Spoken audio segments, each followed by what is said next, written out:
Hello friends, welcome back to my channel. আজকের এপিসোডে রয়েছে টাকি মাছের ভর্তা। তো আমি করে দেখাবো টাকি মাছের ভর্তা। তাহলে চলুন দেখে নিই টাকি মাছের ভর্তা কিভাবে বানাতে হয়।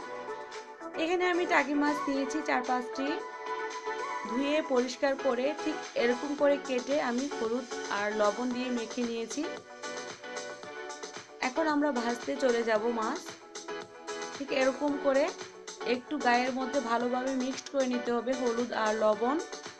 প্যান বসিয়ে দিলাম চুলায়। এখন তার মধ্যে তেল দিয়ে দিচ্ছি। তেলটা একটু বেশি পরিমাণে দিয়ে মাছগুলো ভেজে নেব। দিয়ে দিচ্ছি প্যানে মাছ, আর চুলার আঁচ থাকবে লো। যেহেতু আমরা ভর্তা বানাবো সেহেতু আমরা চুলার আঁচটা লো রেখে মাছগুলো ভালোভাবে ভেজে নেব সময় লাগিয়ে। একটা পিঠ হয়ে গেলে আমি উল্টিয়ে দিচ্ছি। মাছগুলো চেপে চেপে ভেজে নিতে হবে। তেল যদি একটু লাগে তাহলে দিয়ে নিতে হবে। আমি এখানে 1.5 টেবিল চামচ সয়াবিন তেল দিয়ে মাছগুলো ভেজে নিচ্ছি। দেখতেই পাচ্ছেন ঠিক এরকম করে উল্টিয়ে পাল্টিয়ে মাছগুলো ভালোভাবে 10 মিনিট সময় লাগিয়ে ভেজে নিতে হবে। তো আমার এগুলো কিন্তু প্রায় হয়ে এসেছে।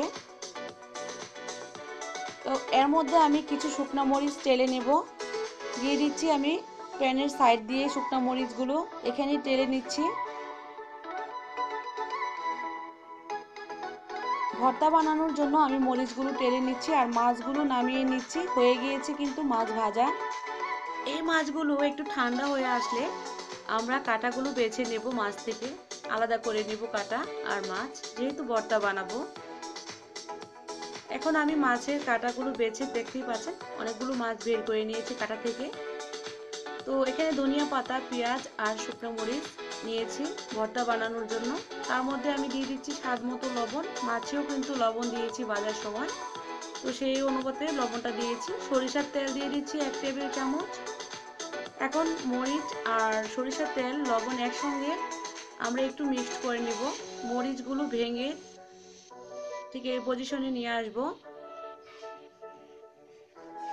তারপর পেঁয়াজ, ধনিয়া পাতা একসঙ্গে মিক্সড করব।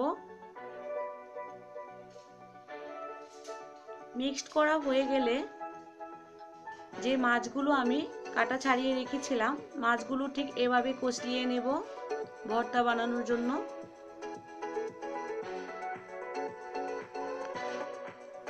ভালো করে কষলিয়ে নিতে হবে। আর এখানে কাটার কোনো ভয় নেই, এই মাছে তেমন বেশি কাটা থাকে না। তো হয়ে গিয়েছে কষলানো। এখন আমি দিয়ে দিব সেই পেঁয়াজ মরিচের মাখানোটা, দিয়ে আবারও আমি হাত দিয়ে ঠিক এভাবে মিক্সড করে নিব। এর মধ্যে আমি একটি লেবুর পিস চিপে দিয়ে দিচ্ছি। এটার মধ্যে কিন্তু দারুণ একটা ফ্লেভার চলে আসবে লেবুর, আর খেতেও কিন্তু ভালো লাগবে। এই ভর্তা কিন্তু একটা মজাদার ভর্তা, আপনারা ট্রাই করবেন ঠিক এভাবেই। ভর্তাটা কিন্তু পুরোপুরি কমপ্লিট হয়ে যাচ্ছে বানানো। হয়ে গেল মজাদার টাকি মাছের ভর্তা। এখন পরিবেশনের পালা। তো আমি ঠিক এভাবে ভর্তাগুলো গোল গোল বলের মতো করে নিচ্ছি। হোটেলে কিন্তু ঠিক এই বলগুলোই করে দেয়। তো আমরা নিজের হাতে যেহেতু বানিয়েছি খুব মজাদার ভর্তা, আপনারা ঠিক এভাবে ট্রাই করবেন। আর আমার রেসিপিটি ভালো লেগে থাকলে অবশ্যই আমার চ্যানেলটাকে সাবস্ক্রাইব করবেন, লাইক কমেন্ট বন্ধুদের সাথে শেয়ার করবেন। আজকের মতো তাহলে এখানে বিদায়। সবাই ভালো থাকবেন। আল্লাহ হাফেজ।